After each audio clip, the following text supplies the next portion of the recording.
This episode, converting a garage door.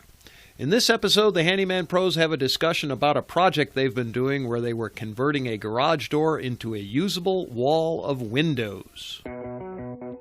Welcome to the Handyman Pros radio show, home improvement and maintenance tips from the pros. Thanks for listening to another edition of the Handyman Pros radio show, where our goal is to help save you time, money, and aggravation on your home maintenance and repair. This edition's entitled Converting a Garage Door. To help me explain, I'm here with my ever-cheerful co-host and old buddy, John. John? Yes? Have you done anything this week? Have you? Yeah. You better believe it. Yeah, you better believe it, man. Every day you got to make something happen, you know. So you hard-driving, ambitious guy, you. That's it. And this week I kind of dedicated myself to continue work on my car, and so we were talking before the show and where I'm going to get my found a place to start to get my seats, leather seats redone and things like that. But, I know that you've been on this big project, and, one of the things that I've got a two-car garage with two garage doors. And when I put my garage door, one I hardly use, Right. But I did, I have to use it the other day to get the car out, of course, so that I don't use it that often. But that reminded me that you did a conversion on a garage door, and I think we mentioned on another show a little bit about it. Oh, and we did. I'm interested a little bit more detail on it for the audience, because there are a lot of folks out there that might be interested in this, and so maybe Larry, you can tell us exactly. This wasn't their main garage, right? And a lot of homes have these a third garage and underneath, so I'll let you take it away. Yeah, so I'll set the stage. So I am doing this project with Dan West, the Athens handyman. He is the AthensHandymanGA.com. But anyway, this is a project we've mentioned it several times. This has been a long project, obviously. But we had it down in the basement of their home. They had a workshop. I don't know if it was a workshop. I don't know what the garage door was in the side of the wall originally for. I don't know if it was a boat door. Some people have a garage door down in their basement where they can move large things in and out of the door for working on them, boats and or big projects. I guess this guy did welding, because there's all these welding rods sitting out in the driveway, and they, were worried they're going to puncture our tires. Anyway, just be that as it may. When we were first looking at this project, typical basement, folks, if you walk in, it's kind of like a cave, right? I mean, it's pretty dark. There aren't a lot of windows. And the day that it was kind of interesting, because I'm telling the genesis because it plays. So the day that we went in there, it was actually a pretty warm out day outside. This was back in February, I think, somewhere. And anyway, but it was a warm enough day that we came in. There's a man door in the back, so we came in the man door and we're looking around, and they actually opened up the garage door. And we were kind of looking at a layout on how we were going to work on this mother-in-law suite, for lack of a better word, and what we were going to do. And one of the big things is the first place they took us to put the kitchen was literally in this back room on the back part of the foundation where the man door came in, not a window in the room. I mean, literally, it was like a cave. And I'm looking at it, and I'm going, this just isn't going to work. Nobody wants their kitchen in this, bunker, for lack of, I don't know how else to describe it, right, John? I mean, are you getting a picture of what I'm describing? Yeah. So I just mentioned it. So we walk out through this door, and the wall. There's a wall there. We walk out through the door, and here's the garage door open, and there's all this light coming in, and I'm looking at it, and I'm kind of looking, and then we go through another door and into this main kind of living room space, which had two windows in it, and then there's a bedroom also that has a window in it, and those rooms had lots of natural light, but this other room doesn't, except for this garage door. And I sort of looked at it, and I said to myself, it'd be great if we could figure out a way to do away with the garage door. Well, I guess my first question was, I asked the homeowners, I said, are you ever really going to use this garage door? And they said, no, probably not. It's just not something that was in their wheelhouse. They didn't need a shop, as it were. Mm-hmm. If it were you or me, John, we probably would have said, yeah, we're going to use that all the time, because we're not going to have living space in there. We're going to keep it a shop. And it was set up as a shop, so there was all this, there were old benches and stuff and tools, and not so much tools, but there were old benches in there and things like that. But anyway, in this conversion process, I started. I actually threw it out there. I said, "Well, what if we take the garage door down and we put in some kind of a system?" And they thought, "Oh yeah, that's great. That's a great idea." And it kind of was stillborn at that point. And I say it because we knew we could do it, but we didn't really at the initial outset didn't really have an idea of how we were going to do it. So I sent the homeowners off on a task to go find things, look around on Pinterest and do that kind of stuff, right? And John, what do you think they came back with? Nothing. Well, no, they came back with some stuff. I should reset the thing. So my customer's wife loves HDTV, and she came back with one or two of, I'm going to call them HGTV type solutions to the problem. One was the long accordion-like glass doors, right? And I was like, okay, yes, we can do that. Are you aware of the cost? And they said no. So we got a couple of quotes. And folks, if you've not quoted those things, you can go on Dr. Google and find them. And at cost, they start at about $8,500. That's just the door. That's not installed, and I'm not even sure that includes shipping. I was like, well, it's going to cost, it's going to start somewhere around $9,000 minimum. I said, and that's not even realistic. That's just the parts. And that became the immediate no. And then we toyed around, she brought back a few other really like fantastic ideas, which HDTV gives you great ideas. Problem is and we did this show already on HDTV, and I like HDTV, don't get me wrong. There's a few shows on there that are realistic, but in most cases they're not all that realistic because they give you the numbers of what the parts cost, not what the installation cost is. And like she came back with this whole wall of windows in metal frames and things like that, and I'm like, same thing, went and got some quotes, and the prices came back higher than the sliding glass doors. So being me and being kind of a frugal guy and having lots of experience, I said, well, what if you put a sliding glass door and a man door next to it? Because my initial thought was they're going to be going in and out of this door, so they need a real door. Like you generally don't want to use a sliding glass door as a door for in and out every day, especially a big one. They're kind of heavy, right? Do you agree with that, John? Mm-hmm. It works, but it's not optimum. So we're like, we'll put a man door. We'd load them up with glass and blah blah blah. And now they didn't really like that one. So anyway, we went back and forth, and I have to set the rest of the stage. So this garage door is 10 feet wide. It's exactly 120 inches wide, and it is an 8-foot door. So it's 120 by 96. This is a big opening in the side of a wall. It's really a good sized garage door. So for whatever reason, I was doing some research online, and I was looking at sliding glass doors on, I think it was on Lowe's. Anyway, whatever, it doesn't really matter which site I was on. And it popped up in my face that you can get 60-inch sliding glass doors, and I was like, well, 60 and 60 is 120 inches, John. You see where I'm going with this already, right? Yep. So I was like, and then I looked at the price, and folks, I've got to tell you, this family actually had an independent glass company come in, and they gave them a quote on putting in some sliding glass doors, and it was a little under $9,000 to do just traditional sliding glass doors in there. And I got on the Lowe's site, and I think, long story short, I'll just give you the financials on it. The total cost, including installation, ended up being around $3,500. That's with us doing the work. And what we did was we bought 2 of these 60-inch sliding glass doors. Now, the reason that I mention this is when we looked at this garage door, number one is it's such a big space. There's some things you have to understand about glass, is that glass is structural only to a certain point, and you can make it very, very structural, but it's complicated. Yeah, it gets expensive. It gets expensive. Yeah, let's just cut to the chase. It gets expensive, and it gets expensive quick. The second thing is that if you're thinking about doing an installation yourself, glass is it heavy, right? It's heavy. It's heavy. Yeah.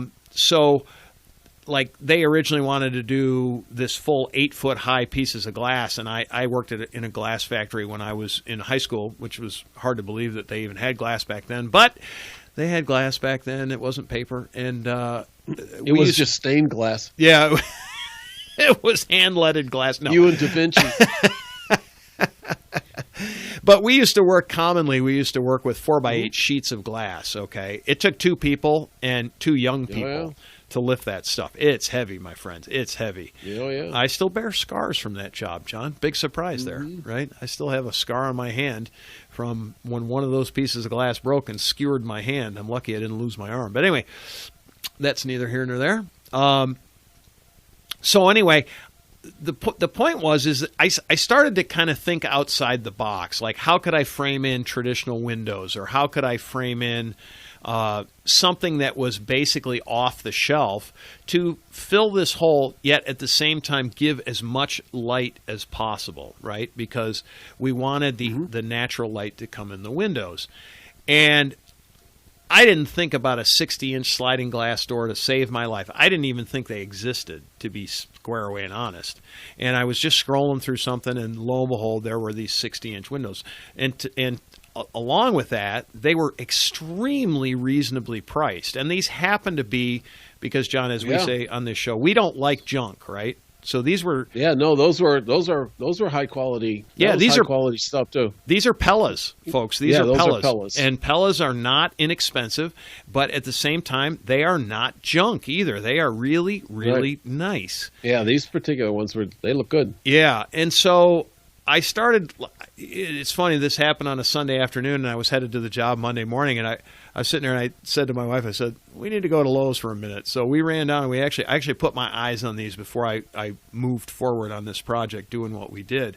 And I looked at the window, I took them out, I actually slid them to make sure that they were that they were Pellas, that they were really nice. And lo and behold, they were.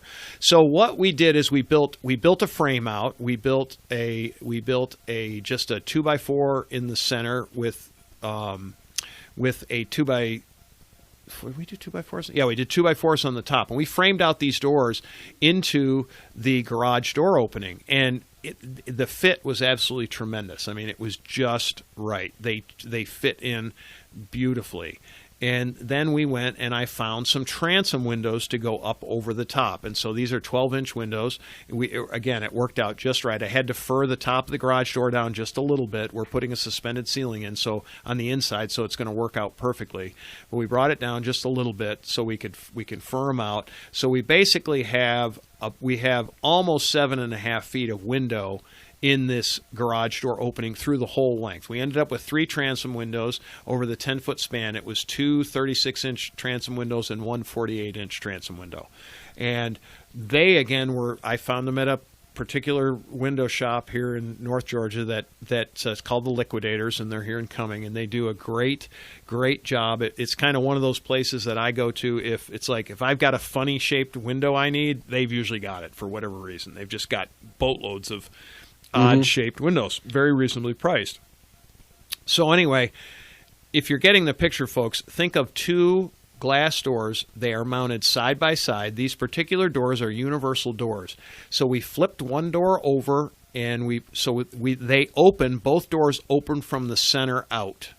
So you now have an opening. Now there is a piece of frame in the middle, but you have a 60-inch opening in the middle of the door if you want to entertain or go in and out.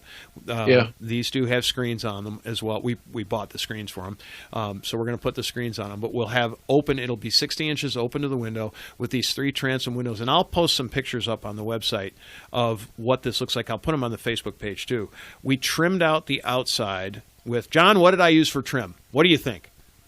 PVC. PVC! Bingo! Johnny, and we used PVC for a lot of reasons, but mostly because it's waterproof, right?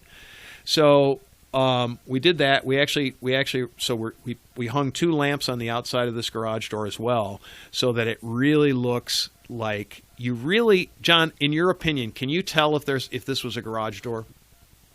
No, and I let me just make a couple of comments here about it. It did turn out great, no doubt, and it looks like it belongs there.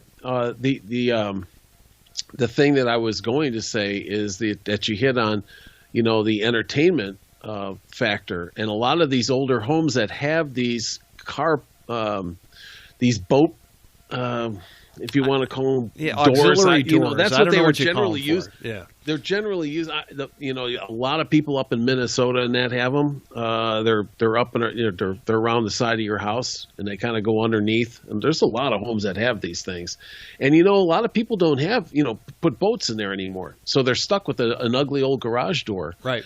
And if you're gonna do some retro to your basement or reno to your basement, then this is a perfect way.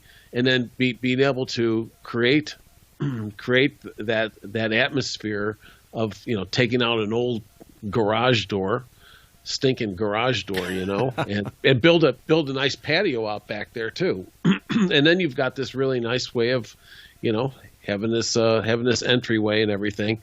And it's not I was surprised. Okay, that it wasn't that expensive. What'd you pay, like $300 a piece for? Is that what you said? I think with the screens they were a little over $400 each. Just 400, but yep. Like 405 something. Yeah, like so that. for under $1,000, you've got all this whole thing from the pieces and parts perspective. I mean that's a probably about 1,100. Yeah, probably about 1,100 by the time I count the framing. On the PVC. Yeah, that maybe 1,200 with the PVC because the PVC is relatively expensive. Bargain for what that is. Yeah. So and I guess my things on it are, if you take that space, it's kind of this creative thing, right, John? You and I, we talk about it a lot when we go out on the job and we're out doing our handyman stuff. I have on my card that I'm a creative problem solver. I mean, that's actually what do I call myself? Solution specialist is what I actually call myself. That's what you call yourself. You don't want to know what other people call you. Well, I'm only worried what they called me when I was in prison. But anyway, that was very, very late to dinner. But be that as it may, right? It is what it is. Yeah, Johnny, I know you don't want to remember, Larry. What people say behind your back is none of your business. But go on. Go on. But continue. See, folks, do you see what I have to put up with on a daily basis? This is what it's like. But yeah, no, it's like we took this space and to John's thing, if you don't have anything to put in that side door downstairs and you want to do a really great renovation, gosh, it's not really all that expensive because the walls are up, the space is created, and if you can get around this, as John, and you said it right, this garage door was a metal garage door. It was ugly, and it was not a great insulator or anything like that. I think one of the biggest things we've noticed is how quiet it is behind these doors now once we took the garage doors out. I mean, it's like literally the night and day. Yeah, the customer came downstairs. It's like, it's so quiet. I'm like, yeah. I noticed myself. Yeah, Now you've turned it into a living space instead of a work space. Yes, and we're not done with it yet. I believe it or not, I am shooting video. I will eventually post it all, but we have been shooting video as it goes. But it's it just think about these things with a creative slant, and think about some of the other things that you can do with it, and then start poking around. I mean, I literally knew that. I mean, I know a 10x8 dimension is not like it's something unique, but but it literally was truly 120 and 1/16 inch wide. Like, I used my laser shot, and I did it yesterday. It was 120 by 1/16, and it literally is 96 inches high, the whole opening. But be creative. Think about it. Look at some of the other options, because there's so many options out there. Wow, But if you're knowing the spaces and dimensions, and you have this goal, my goal was to have as much light as possible at a reasonable cost. It didn't have to be cheap. It just had to be reasonable.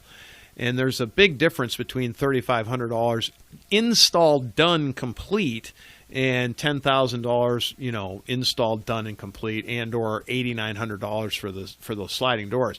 Those sliding doors are cool. I'm not saying they're not. They're very, very cool, but they are very, very expensive. And I would think, although I don't know, I've never had one, I would think they would be prone to maintenance issues and stuff, because you got a long track and all that kind of nonsense. Good stuff. Yeah, yep. Johnny, do you have any questions on this one, or is there anything you want to add? No. I thought the whole thing went. It looks great, and once again, I want I wanted to have you talk about this on the show today because, there's a lot of people out there that might be in this position of dealing with their basement, and they might have this garage door. I know many people who do, and Yep.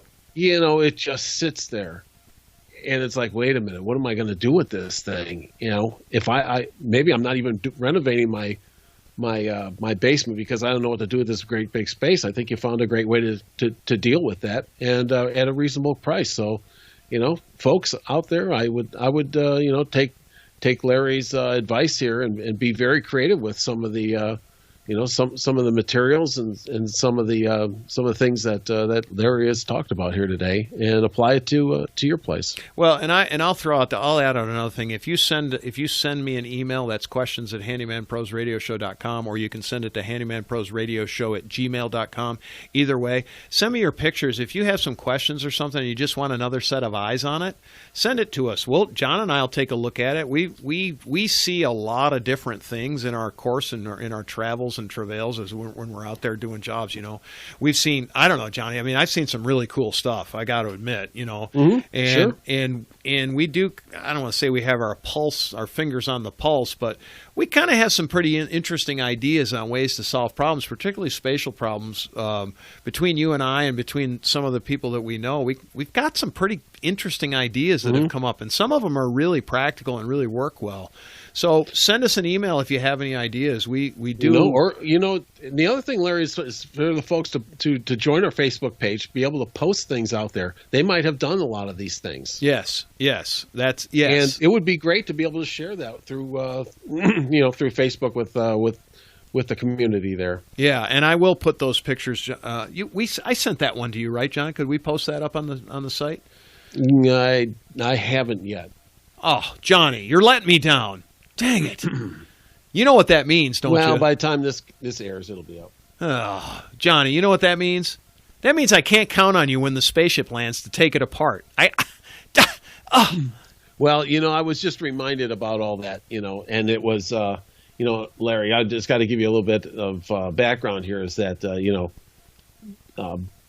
there's a couple, their name was Barney and Betty Hill, and they lived in New Hampshire. And they were the first ones to claim that they were abducted by aliens in 1961.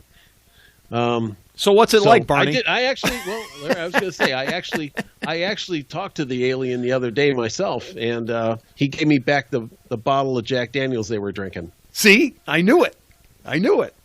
Folks, if you have any questions, comments, or concerns, John, they're thinking we're absolutely loco about this, about these alien things. But anyway, if you have any questions, comments, or concerns, it's questions at handymanprosradioshow.com. Join our Facebook group at Handyman Pros, Twitter at Handyman Radio. Thanks for listening. We will see you next week on the Handyman Pros Radio Show.